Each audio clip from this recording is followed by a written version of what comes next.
క్రీస్తునందు ప్రియులారా, మీకు శుభములు వందనములు తెలియజేస్తున్నాను.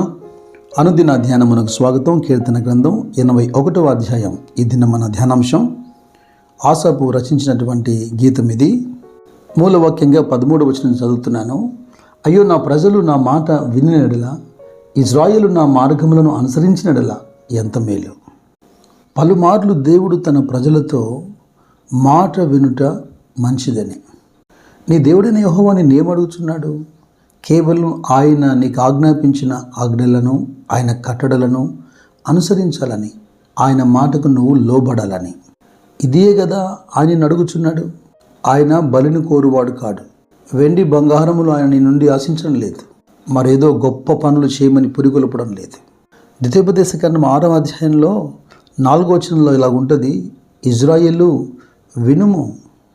యెషయా గ్రంథం 48వ అధ్యాయం 17-18 వచనాలు కూడా, నీ విమోచకుడును ఇజ్రాయేలు పరిశుద్ధ దేవుడైన యెహోవా ఇలాగ సెలవిచ్చుచున్నాడు, నీకు ప్రయోజనం కలుగునట్లు నీ దేవుడైన యెహోవా నేనే నీకు ఉపదేశం చేసేదను, నీవు నడవలసిన త్రోవ నిన్ను నడిపించుదును. నీవు నా ఆజ్ఞలను ఆలకింపవలని నేను ఎంతో కోరుచున్నాను. ఆలకించినడలా నీ క్షేమము నది వలెను, నీ నీతి సముద్ర తరంగము వలెను ఉండును. వినుటకు వేగిరపడమని యాకోబు భక్తుడు కూడా తన పత్రికలో రాశాడు.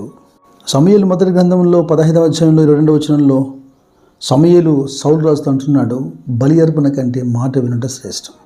అటు పామరులైనా ఇటు రాజులైనా మాట వినుటే శ్రేష్టము.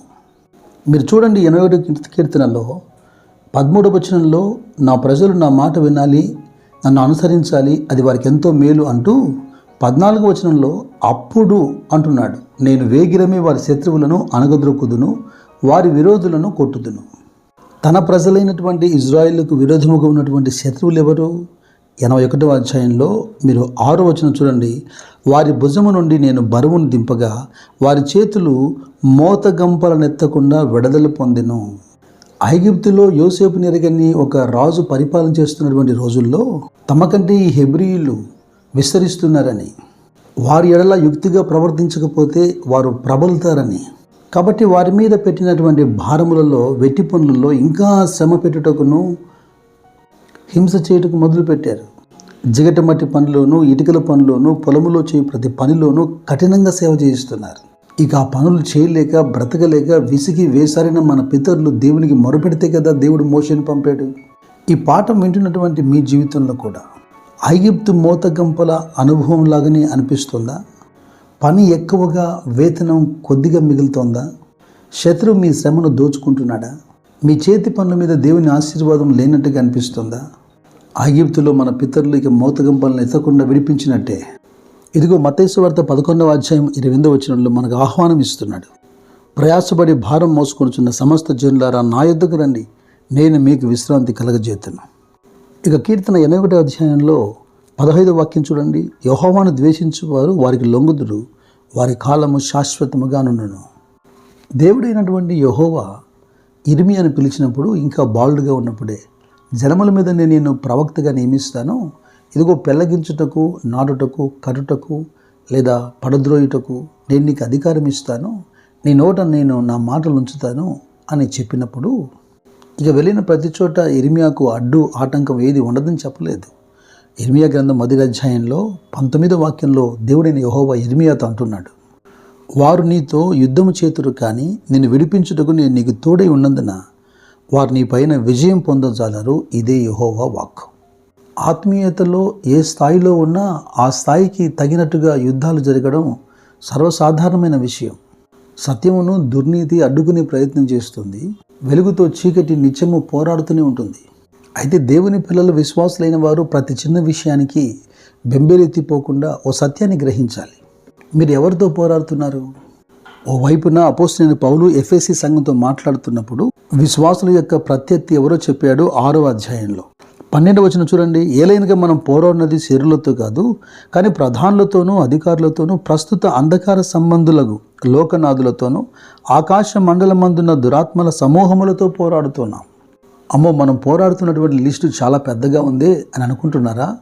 ఆ దురాత్మల సమూహములు, సాతాను సమూహములు ఎన్ని అయినా వాని యొక్క స్థితి ఏంటో మీరు చూడండి. లూకా సువార్త 10వ అధ్యాయంలో ప్రభు చాలా స్పష్టంగా చెబుతున్నారు. 18వ వాక్యం, యేసు శిష్యులు వచ్చి ప్రభువా, దయ్యములు కూడా మాకు లోబడుతున్నాయి అని చెప్పినప్పుడు ఆ సందర్భంలో ప్రభు అంటున్న మాట, సాతాను మెరుపు వలె ఆకాశము నుండి పరుట చూచి తిని, ఇదిగో పాములను త్రేళ్లను తొక్కుటకును శత్రువు బలమంతటి మీదను మీకు అధికారం అనుగ్రహించి ఉన్నాను, ఏదియు మీకు ఎంత మాత్రమును హాని చేయదు. మనతో పోరాడుతున్నటువంటి సాతాను పడద్రోయబడిన వాడని గుర్తించండి. మనమైతే క్రీస్తు యేసుతో యేసు అనే మూలరాయి మీద అనుదినము కట్టుబడుతున్నాం. ఇక 81వ కీర్తన చివరి వచనం 16వ వచనం, అతి శ్రేష్టమైన గోధుమలు అనుగ్రహించి నేను వారిని పోషించదును, కొండ తేనెతో నిన్ను తృప్తిపరచుదును.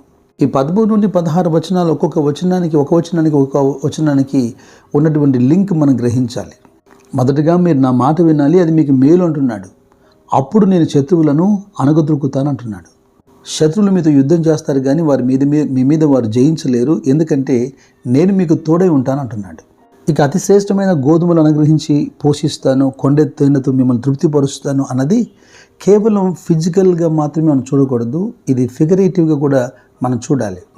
యోబు గ్రంథములో 29వ అధ్యాయంలో 5-6 వచనాల్లో యోబు అంటున్నాడు, సర్వశక్తుడు ఇంకను నాకు తోడై ఉండెను, నా పిల్లలు నా చుట్టూ నుండి నేను పెట్టిన అడుగెల్లా నేతిలో పడెను, బండ నుండి నా నిమిత్తము నూనె ప్రవాహముగా పారాను.